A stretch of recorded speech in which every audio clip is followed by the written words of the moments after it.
என்னதான் விஜய் இருந்துட்டு, இப்ப மல்லி மேல பயங்கரமான கோவத்துல இருந்தாலும் சரி, மல்லிய வெறுத்தாலும் சரி, இல்ல எந்த விஷயங்கள் நடந்தாலுமே சரி, உண்மையிலேயே இப்போ விஜய் இருந்துகிட்டு கடைசியில இந்த ராஜேஸ்வரிக்கெல்லாம் இப்படி ஒரு பதிலடிய குடுப்பாங்க அப்படின்னு, கொஞ்சம் கூட எதிர்பார்க்கவே இல்ல அப்படின்னு தான் சொல்லணும். அதாவது இந்த ராஜேஸ்வரி இருந்துட்டு, மல்லி அந்த வீட்ட விட்டு விரட்டுறதுக்காக என்ன ஏற்பாடோ, அந்த ஒரு விஷயத்த செய்யறதுக்கு தயாரா இருந்துட்டு இருக்கா. அதுவும் இல்லாம, ஏற்கனவே வந்து நம்ம விஜய் கிட்ட இந்த விஷயத்த பத்தி போட்டு குடுக்கணும். முதல்ல விஜய் வரட்டும் அப்படிங்கிற மாரி வந்து சொல்லி நெனச்சுக்கிட்டு இருந்தாங்க. ஆனா அதே சமயத்துல இப்போ கதிரேசன் கிட்ட, நிஷா கிட்ட இவங்க கிட்டயும் வந்து ஒரு சில விஷயங்கள வந்து சொன்னாங்க. இந்த மாரி மல்லி பிரெக்னன்ட்டா இருக்கா அப்படிங்கிற மாரி வந்து சொல்லி. ஆனா உண்மையிலேயே கதிரேசனுக்கும், நிஷாவுக்கும் செம்ம ஷாக்கு. என்னடா இது மல்லியும், விஜயும் புருஷன் பொண்டாட்டி தானே. இதுல வந்து மல்லி பிரெக்னன்ட்டா இருந்தா என்ன அப்படிங்கிற மாரி மத்தவங்க நெனைக்கலாம்.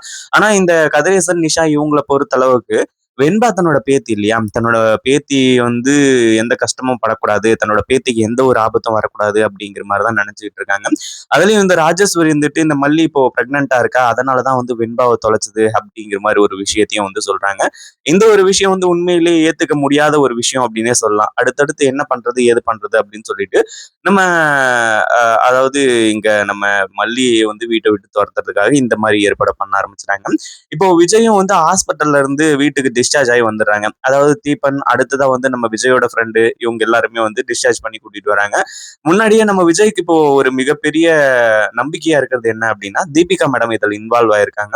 அதே மாதிரி இந்த கேஸ் என்னோடது இல்ல அப்படின்னாலுமே கூட, நான் அத எடுத்து பார்த்துக்கிறேன். உங்க பொண்ண காப்பாத்திடுறேன் அப்படிங்கிற மாரி வந்து சொல்லி, நம்ம விஜய் கிட்ட சொன்ன ஒரு விஷயம் வந்து உண்மையிலேயே ரொம்பவும் சூப்பரா இருந்துச்சு அப்படின்னே சொல்லலாம். ஏன்னா தீபிகா மேடம் இப்படி நல்லவங்களா மாறுனாங்க அப்படின்னா, அடுத்தடுத்த கேஸ் எல்லாத்தையுமே இதே மாரி விசாரிச்சாங்க அப்படின்னா, நம்ம மல்லி, விஜய் இவங்க எல்லாருக்குமே வந்து உண்மையிலேயே தீபிகா வந்து ஃப்ரெண்ட் ஆயிடுவாங்க. அதுல சந்தேகம் கிடையாது. அதே மாதிரி இப்போ நம்ம விஜயால வந்து வெளிய எங்க போயுமே வந்து நம்ம தீபிகா அதாவது நம்ம வெண்பாவ வந்து காப்பாத்துறது ரொம்ப கஷ்டம். ஏன்னா நம்ம விஜயால இப்போ நடக்க கூட முடியல. அவரே அதாவது ரொம்ப வந்து தத்தளிச்சு தான் வந்து நடந்துகிட்டு இருக்காரு. கால் அந்த அளவுக்கு பெயினா இருந்துட்டு இருக்கு.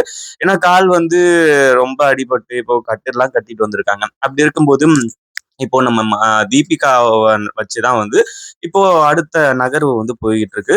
ஒரு பக்கம் விஜய்யையும் கொண்டு வந்து வீட்ல வந்து சேர்க்கிறாங்க. ஏன்னா, அங்கேயும் இருக்க முடியாது. வீட்லயே நான் போய் இருந்துக்கிறேன். ஏன்னா, அவங்க ஃப்ரெண்டும் வந்து ரொம்ப நாள் வந்து பார்த்துக்க முடியாது அப்படிங்கிறதுனால, டிஸ்சார்ஜ் பண்ணி வீட்டுக்கு கூட்டிட்டு போயிடுறாங்க. இப்போ வீட்டுக்கு போய் நம்ம விஜய் வந்து சோஃபால உட்கார்றாரோ இல்லையோ, அதுக்குள்ள ஒரு பெரிய பாம்ப கொண்டு வந்து அங்க விஜய் கண்ணு முன்னாடி வந்து வைக்கிறாங்க. அதாவது என்ன ஆச்சு அப்படின்னா, நம்ம விஜய வந்து கால்ல அடிபட்டு அப்படியே தாங்கி தாங்கி நடந்து வந்து அவர் வந்து உள்ள உட்கார்றாரு. அப்பதான் வந்து கொஞ்சம் ரிலாக்ஸா இருக்காரு.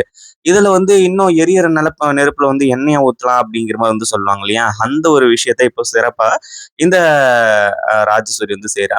அதாவது என்னாச்சு அப்படின்னா, ஸ்வீட் பாக்ஸ் வந்து கொண்டு வந்து விஜய் கிட்ட காட்டி, "விஜய் இந்தா ஸ்வீட் எடுத்துக்கோ." அதாவது வெண்பா ஏற்கனவே தொலைஞ்சு போயிட்டாங்க. அப்படி இருக்கும்போது வந்து ஸ்வீட் பாக்ஸ கொண்டு வந்து, "இந்தா ஸ்வீட் எடுத்துக்கோ. சந்தோஷமா இரு. ஸ்வீட் எடு கொண்டாடு." அப்படிங்கிற மாரி வந்து சொல்லி, இந்த டயலாக் எல்லாம் வந்து அடிச்சிட்டு இருக்காங்க. அதாவது இந்த விஜய்க்கு பயங்கரமான கோவம் வர ஆரம்பிச்சிருது. "ஏய் ராஜி உனக்கு என்ன மூளையா கெட்டு போயிருக்கு? நானும் என் பொண்ணு வெண்பா காணோம் அப்படிங்கிற மாரி இருக்கேன். இதுல வந்து ஸ்வீட் பாக்ஸ கொண்டு வந்து நீட்டுற ஸ்வீட் எடுத்துக்கோன்னு. அப்படி என்ன நல்லது நடந்துருச்சு?" அப்படி இப்படிங்கிற மாரி வந்து சொல்லிட்டு இருக்கும்போது, "என்ன விஜய் உனக்கு தெரியாத அந்த விஷயம்?" அப்படிங்கிற மாரி வந்து சொல்லி சொல்றது. அடுத்ததா மல்லி உன்கிட்ட இந்த விஷயத்த பத்தி சொல்லலையா? அப்போ என்னதான் வந்து உன்ன அவ அதாவது தன்னோட புருஷன் நெனைக்கிறா. ஒண்ணுமே எனக்கு புரியலையே. மல்லி இந்த ஒரு விஷயத்த உன்கிட்ட இருந்து வந்து மறைப்பா அப்படின்னு நான் கொஞ்சம் கூட எதிர்பார்க்கவே இல்ல. அப்படின்னு சொல்லிட்டு இப்போ விஜய்க்கு வந்து எப்படி இப்போ சொல்லணுமோ அப்படி வந்து சொல்லிட்டு இருக்காங்க. ஏன்னா மல்லி மேல எப்படியாச்சும் ஒரு வகையில கோவப்படணும். ஏற்கனவே விஜய் இருந்துட்டு எந்த அளவுக்கு கோவமா இருக்காரு அப்படிங்கிற ஒரு விஷயம் தெரியும். அதுவும் இல்லாம இப்போ இந்த ராஜேஸ்வரி வந்துட்டு இந்த மாதிரி ஸ்வீட்லாம் குடுத்து இந்த மாதிரி பண்ண உடனே இன்னும் டென்ஷன் ஆக ஆரம்பிச்சுறாரு. அதே மாதிரி இப்போ ராஜேஸ்வரி இருந்துட்டு, "ஏ ராஜி ஒழுங்கு மரியாதையா என்னன்னு விஷயத்த சொல்லிடு. அப்படி என்ன விஷயத்த மல்லி மறைச்சா?" அப்படிங்கிற மாதிரி வந்து கேட்கும்போது, "என்ன விஜய் எங்க கிட்ட எல்லார்கிட்டயும் வந்து சொன்னா. இந்த மாதிரி வந்து பிரெக்னன்ட்டா இருக்கேன் அப்படின்னு சொல்லிட்டு ரொம்ப ஹாப்பியா இருந்தா. அப்படி இருக்கும்போது உன்கிட்ட இந்த விஷயத்த பத்தி சொல்லலையா? நீ அப்பாவாயிட்ட விஜய். அதாவது 2வது அப்பாவாயிட்ட நீ." அப்படிங்கிற மாதிரி வந்து சொல்லி, இப்போ பயங்கரமா வந்து இந்த ராஜேஸ்வரி கலாய்க்கிறாளா? இல்ல வந்து என்ன பண்றான்னு ஒண்ணுமே புரியாம இருந்துட்டு இருக்கு. ஒரு பக்கம் ராஜேஸ்வரி அப்படியே திரு திரு திருன்னு வந்து முழிச்சுட்டு நின்னுட்டு இருக்காளாம் சந்தோஷத்துல. அதே மாதிரி வந்து இப்போ நம்ம மல்லிய பத்தி ரொம்ப தப்பு தப்பா வந்து பேசுறா. இந்த மாரி ஏற்கனவே வெண்பா காணாம போன ஒரு சோகத்துல நம்ம எல்லாருமே இருக்கோம். ஆனா உண்மையிலேயே மல்லி இப்படி பண்ணுவான்னு நான் கொஞ்சம் கூட எதிர்பார்க்கவே இல்ல. அதுவும் இல்லாம இப்போ நம்ம வெண்பாவ வந்து அ மல்லி தான் வந்து தொலைச்சிருக்கா. வேணும்னே தான் தொலைச்சிருக்கா. ஏன்னா அவளோட வாரிசு அவளோட வயித்துல வந்து உன்னோட வாரிசு வருதுல்ல. அதுவும் இல்லாம வெண்பா யாரோ பெத்த பொண்ணு தானே. அவளுக்காக எதுக்காக வந்து நம்ம வந்து போராடணும். இப்பதான் நீ வந்து அவளுக்கு சொந்தமாயிட்ட. அடுத்து அவன் மூலியமா வந்து ஒரு வாரிசும் வந்து பொறக்க போகுது. அப்படிங்கிற அப்படிங்கிற ஒரு இதில தான் இப்படி பண்ணியிருக்கான் அப்படின்னு சொல்லிட்டு மல்லிய வந்து இப்ப ரொம்ப கோவமா பேச ஆரம்பிச்சுட்டாங்க. உண்மையிலேயே இந்த ஒரு விஷயத்த வந்து விஜயால தாங்கிக்கவே முடியல. என்னதான் நம்ம விஜய் இருந்துட்டு மல்லி மேல பயங்கரமான கோவத்துல இருந்தாலும், வெறுப்புல இருந்தாலும், நம்ம மல்லி மேல பாசம் அப்படிங்கிற ஒரு விஷயம் இருக்கு. அந்த ஒரு விஷயத்துல வந்து எந்த ஒரு காம்ப்ரமைஸும் வந்து கிடையவே கிடையாது. ஏன்னா இப்போதைக்கு நம்ம விஜய் கோவமா இருக்காரு. ஏன் வெறுக்க கூட வெறுக்கிறாரு நம்ம மல்லிய. ஆனா அதுக்கான முழு காரணம் என்ன அப்படின்னா, தான் பேச்ச கேட்கலையே அப்படிங்கிற ஒரு விஷயம் தான். தான் பேச்ச கேட்காம போனதுனால தானே இப்படி ஒண்ணு. அதாவது சாதாரணமா இந்த கடத்தல் விஷயம்லாம் நடந்திருந்துச்சு அப்படின்னா, விஜய் மல்லி மேல கோவப்பட்டிருக்கவே மாட்டாரு.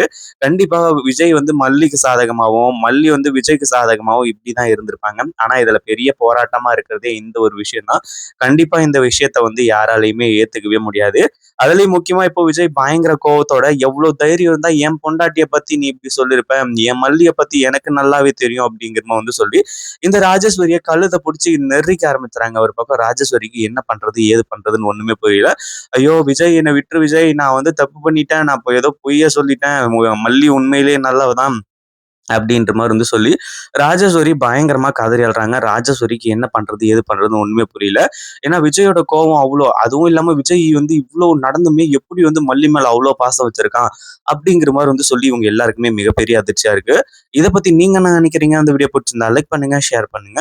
இப்பதான் நம்ம சேனலுக்கு ஃபர்ஸ்ட் டைம் வரீங்க அப்படின்னா, கீழ இருக்க சப்ஸ்கிரைப் பட்டன பிரஸ் பண்ணிக்கோங்க.